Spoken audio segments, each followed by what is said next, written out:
Le Grand Matin Sud Radio, 7h-9h, Patrick Roger. Il est 9h moins le quart sur Sud Radio. Je l'ai dit, la France, cette semaine, en posant la question à Stéphane Troussel, finalement, elle a été entre, d'un côté, les grèves, et donc avec ces pénuries, avec ces tensions en fait sociales, et puis de l'autre, la violence, l'effroi, après la sauvagerie qui a concerné donc la petite Lola il y a une semaine.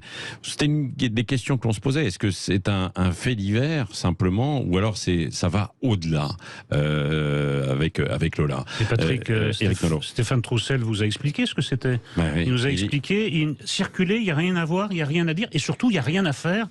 Pourquoi ? Parce que si vous ouvrez le débat sur l'immigration, c'est absolument inutile, parce qu'il y a des crues au Pakistan, et donc il va y avoir de plus en plus de réfugiés 50 millions climatiques. de personnes, oui, disait-il. On en est à un niveau de délire et de déni à gauche du jamais vu. Ouais. Ce fait divers n'est pas seulement un fait divers, c'est un fait de société. Des millions de Français se disent une chose très simple. 1, ce meurtre aurait pu être évité. 2, c'est la partie émergée de l'iceberg. Il y a derrière ça les centaines de milliers de personnes auxquelles on a renoncé d'appliquer la loi, c'est-à-dire de faire appliquer les obligations de quitter le territoire français. 90%. Donc, les Français moyens se disent la loi s'applique à moi ou d'ailleurs aux étrangers en situation régulière, avec toute la rigueur de la République.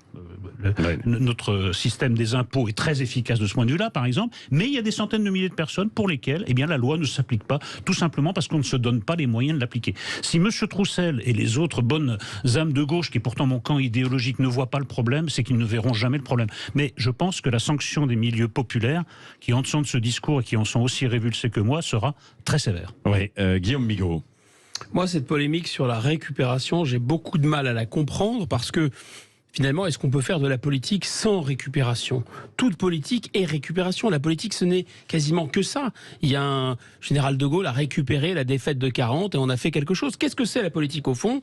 C'est de prendre l'événement, de prendre la fatalité, souvent, qui est une sorte de plomb, et le transformer en or de la volonté, de lui donner un sens et de lui donner une direction, et de faire en sorte que cette fatalité ne soit plus une fatalité. C'est ça, fondamentalement, la politique. J'ajoute un deuxième point. Quelle est la mission centrale première de l'État ? Je dis même pas l'État républicain. Je dis la cité, la tribu, l'empire, et a fortiori la République. C'est d'assurer la sécurité, la sûreté, de pouvoir se balader dans les rues, nous et nos enfants, sans être tués, massacrés. C'est la base de la base. Or, cette ambition-là, manifestement, elle est plus tenue. Cette obligation-là, cette impérieuse nécessité, elle est plus tenue. Mais quand même, est-ce qu'il n'y a pas une exploitation ? Parce que Éric Zemmour, pour ne pas le citer, a sauté sur l'occasion. On a l'impression qu'il a sauté en fait sur l'occasion pour. Moi, je pense que oui, exploiter en fait ça, alors qu'on ne connaissait pas tout, on ne savait pas tout, et je pense il a réagi dans l'émotion, quoi, non ? Oui, mais ce qui est dommage, c'est qu'il n'y ait que lui, d'une certaine façon, qui l'ait fait. Ça aurait dû être transpartisan. Mais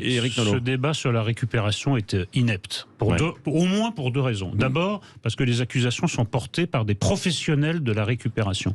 Les mêmes qui dénoncent la récupération sont les premiers à instrumentaliser. Je pense à l'affaire Adama Traoré. Petit Elan, c'est l'hôpital qui se moque de la charité. Alors là, en plus, l'affaire est bien engagée. On a quand même beaucoup d'éléments. C'est pas l'affaire Lola. Ça fait des années que ça dure. On a des éléments d'information, l'instrumentalisation continue. Ensuite, la deuxième raison pour laquelle ce débat est inepte, c'est que dès les questions à l'Assemblée nationale, on a parlé de récupération. Maintenant, vous posez une question à l'Assemblée nationale, c'est de la récupération. Si on ne peut pas poser des questions à l'Assemblée nationale, il n'y a plus de démocratie. Le fait même de poser des questions, c'est un scandale. Ça ne va pas. Après, les partis politiques réagissent comme ils le veulent. Moi, je ne suis pas un homme politique, je ne suis pas membre d'un parti politique. J'ai fait une démarche personnelle, je suis allé me recueillir, je participe à ce que vous nous racontiez dans votre édito tout à l'heure. Je participe à des débats. Je trouve que les partis politiques sont dans leur rôle et que nous sommes dans le nôtre. La pire des choses, ce serait de dire, écoutez, on va passer à autre chose, comme l'a proposé M. Troussel et comme le proposent de tant de gens. Moi, je trouve ça scandaleux. C'est-à-dire, Stéphane Troussel, il faut déconnecter ça un petit peu, on peut avoir des débats, mais là, ça ne pourra pas être serein, par exemple sur l'immigration. C'est toujours trop tôt, c'est jamais le moment. Au lendemain de la découverte du corps du petit Elan, c'était serein ? Bon, donc en fait, on voit bien que c'est totalement à géométrie variable, que l'indignation face à la récupération est aussi une récupération. Il tombe totalement dans ce qu'il dénonce, c'est l'hôpital qui se fout de la charité. Mais au fond du fond, il faut être précis, cette affaire, elle ne relève pas de ce que l'autre appelle le francocide, pas du tout. Je pense que cette affaire, elle relève d'une sorte de Jeffrey Dahmer ou d'une sorte de Nordal Lelandais. Mais on a déjà suffisamment de dingues chez nous pour ne pas en importer. C'est le premier point. Ouais. La deuxième point... Non, mais c'est vrai que là, Éric Zemmour, sur cet argument, quand même... Non, parce que il l'argument... a été un peu battu en brèche. Enfin, l'argument central, c'est que là, il y a un effet de ras-le-bol dans la population, me semble-t-il, qui est lié au fait que cette immigration de peuplement, n'a jamais été décidée par qui que ce soit en France. Comme vous le savez, elle a été imposée par les juges et par le Conseil d'État avec le regroupement familial, au moment précis où il n'y avait plus d'emploi et au moment précis où on n'en avait absolument pas besoin. Ça a été imposé de force au peuple français. Et alors, on a dû avaler des couleuvres pendant des décennies sur le thème « c'est une chance, c'est une chance, c'est une chance ». Quand enfin le poteau rose est découvert, on se rend compte que c'est pas du tout une chance, mais qu'on a été relativement sympa, on doit subir en plus un chantage permanent de la classe dirigeante au racisme. C'est-à-dire, si vous n'êtes pas d'accord avec le fait d'expulser les étrangers tout de suite, si vous n'êtes pas d'accord avec le fait d'en avoir encore plus, eh bien vous êtes raciste. Je pense que c'est ça le bouchon qui saute. Ça suffit. Ce chantage à l'antiracisme a assez duré. Quelques précisions. En l'occurrence, c'est pas une immigration de peuplement, c'est une délinquance de peuplement. Cette femme est une délinquante. On lui demande de quitter le territoire. Elle est en situation irrégulière. Ensuite, mais qu'est-ce qu'une... Éric Nolot, vous savez très bien qu'en situation irrégulière, vu l'état de nos lois, de notre dépendance à la Convention européenne des droits de l'homme, la dépénalisation du sujet, ça veut dire que ça va se transformer en immigration de peuplement. Ensuite, vous le savez parfaitement. Je réfute dans l'état actuel du dossier le mot de dinguerie. On ne sait pas si cette femme est folle. C'est un peu facile, cette psychiatrisation. C'est peut-être le cas, on verra, mais pour l'instant, ce n'est pas le cas. Oui, parce qu'on a parlé de SDF au début, etc. On a entendu son portrait. Et c'est très battu en brèche par quand même les vidéos qu'elle a postées sur TikTok. Si tous les SDF étaient comme ça, on aurait quand même, ce serait quand même un statut presque enviable. Non, mais il faut quand même dire que cet acte innommable a été rendu possible par une situation politique d'ensemble, une politique qui a affaire avec l'immigration. Nous avons cessé... Frontières ouvertes et OQTF non exécutées. C'est même pas, là, c'est même pas ça. Voilà. Les obligations de quitter le territoire français, nous n'avons pas les moyens de les faire respecter, donc nous avons décidé que nous ne les appliquerions pas, parce que pour le premier semestre 2021, 5% d'exécution de ces obligations de quitter le territoire français. Je regrette. Ce n'est pas un effet de la psychiatrie, ce meurtre, ce n'est pas un effet du hasard, c'est pas de chance pour la pauvre... Je ne m'avancerai pas sur la psychiatrie, je ne sais pas. Mais moi non plus, je ne sais pas. Je dis qu'il ne faut pas être totalement dans son assiette pour faire ça. Mais un Nordal Lelandais est coupable, un Jeffrey Dahmer était coupable, il ne sait pas parce qu'il était dérangé, c'était pas coupable. J'ai entendu SDF psychotique. Là, pour l'instant, elle n'est plus SDF et psychotique, elle a été mise en détention, c'est-à-dire son état psychiatrique a été jugé compatible avec une détention. Donc ça commence à avoir du plomb dans l'aile. Simplement, je trouve qu'on doit aux Français d'examiner les conditions qui ont rendu possible ce drame, et ça ne dépend pas de la trajectoire un peu étrange de cette femme, ça dépend de tout un biotope politique, de décisions, d'ailleurs qui ne datent pas de ce gouvernement, des décisions accumulées au fil des ans. Pourquoi ?